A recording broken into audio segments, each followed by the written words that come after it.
Hi, Samiha. Hi, Mommy. You want to say something to everyone? Yes. What? I'm happy to see you from a long time. You're happy to see everyone after a long time? And we were being so busy after a long trip. Okay, and what book are we reading today? Cinderella. Yes, let's get started. Okay, so today we are going to read Berry Fairy Tales Cinderella. It's a book by Strawberry Shortcake. It's a really nice book. I think we like all of their books, but this is like most favorite to Samiha. This is written by Megan E Bryant and illustrated by Scott Neely. Once upon a time, Strawberry Shortcake and her very best friends went over to Blueberry Muffin's house. Let's play dress up and act out a story, Angel Cake suggested. What about Cinderella? That's my very favorite fairy tale, exclaimed Strawberry. But how can we play Cinderella? Asked Ginger Snap. We don't have a castle or a coach or anything. Don't worry, Ginger, Strawberry replied as the girls put on their costumes. All you have to do is use your imagination. She took a deep breath. In a kingdom far, far away, there lived a very sweet girl named Cinderella. She was kind to everyone, even to her wicked stepmother and stepsisters, who weren't very nice at all. Cinderella, have you scrubbed the floors, beat the rugs, cleaned the kitchen, washed the clothes, fed the pets, watered the flowers, and weeded the berry patch? Asked her stepmother at breakfast one bright morning.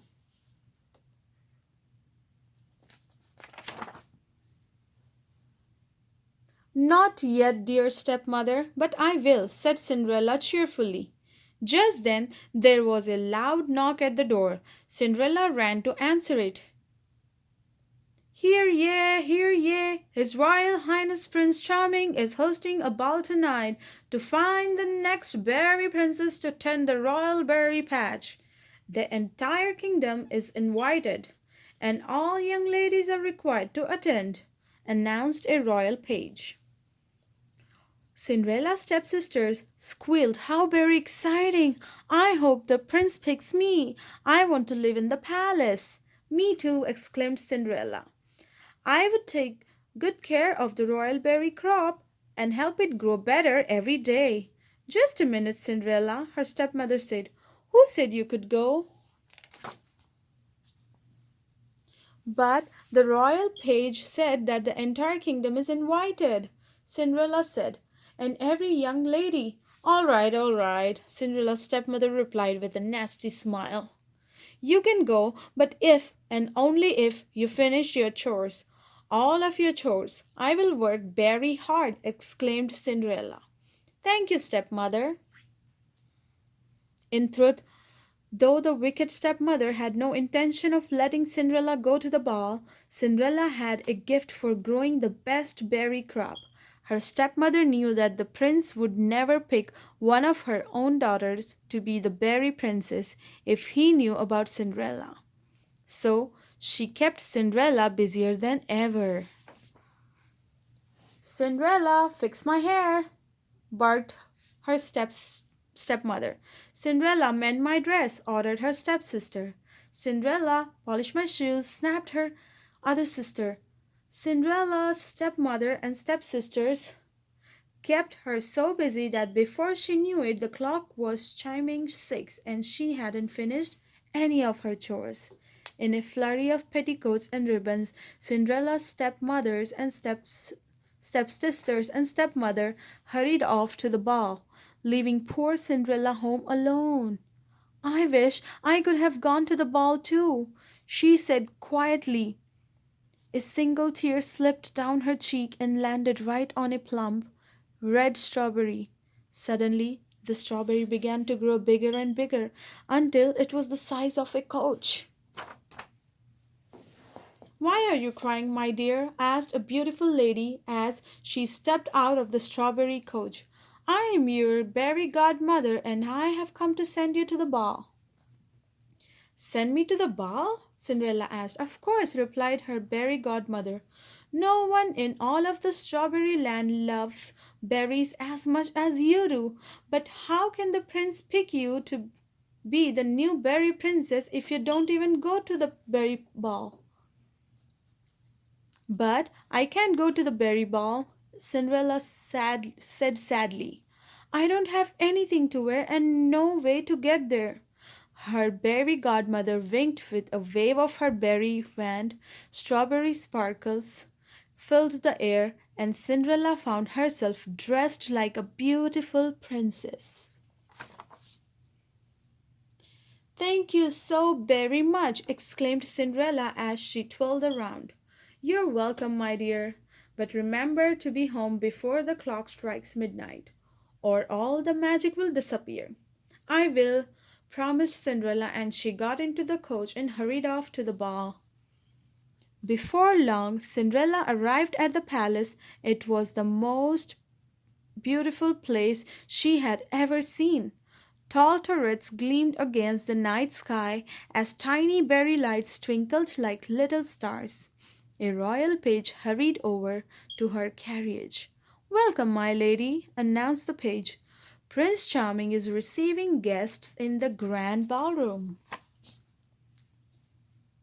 Cinderella slowly walked up the wide staircase, her heart fluttering as she started to feel shy. As she stepped into the ballroom, Cinderella felt someone tap her shoulder. It was the prince. Would you like to dance? He asked. Oh, yes, very much, she replied. When the dance was finished, Prince Charming took Cinderella on a walk through the castle berry patch as the stars twinkled overhead. I have never seen such a wonderful berry patch, Cinderella exclaimed. These berries need a special person to look after them, the prince replied. I think. Suddenly, the clock started to chime. It's midnight already, gasped Cinderella. I'm going to be very late.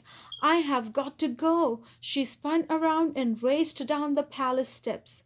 Wait, I don't even know your name, yelled the prince. But it was too late. Cinderella had already disappeared into the night.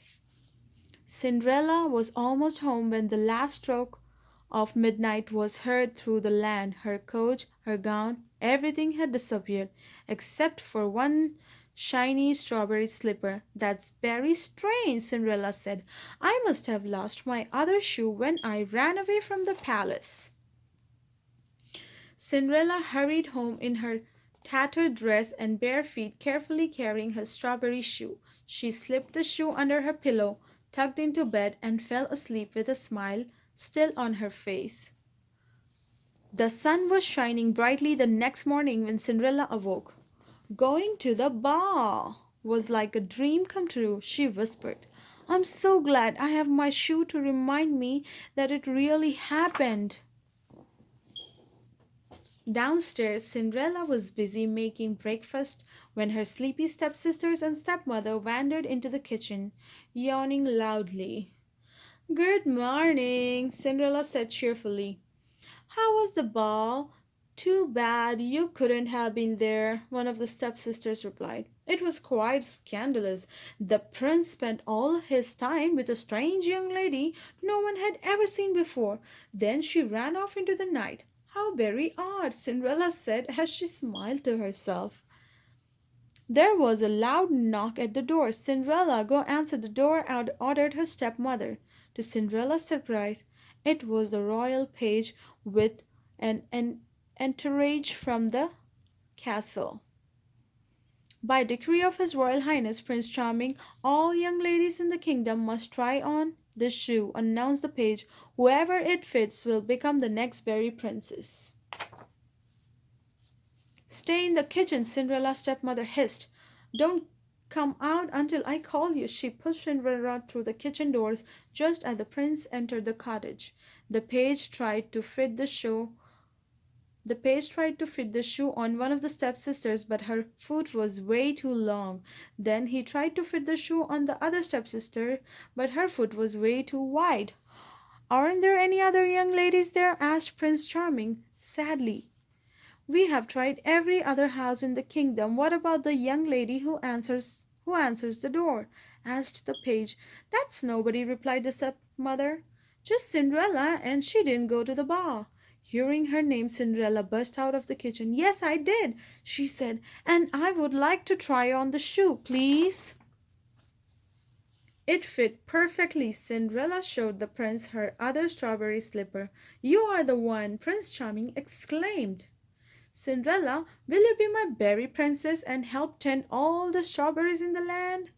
I would like that very much, replied Cinderella. Very much. Yeah, very much. Why he says very And they much? lived very happily ever after. Why did The end. Why did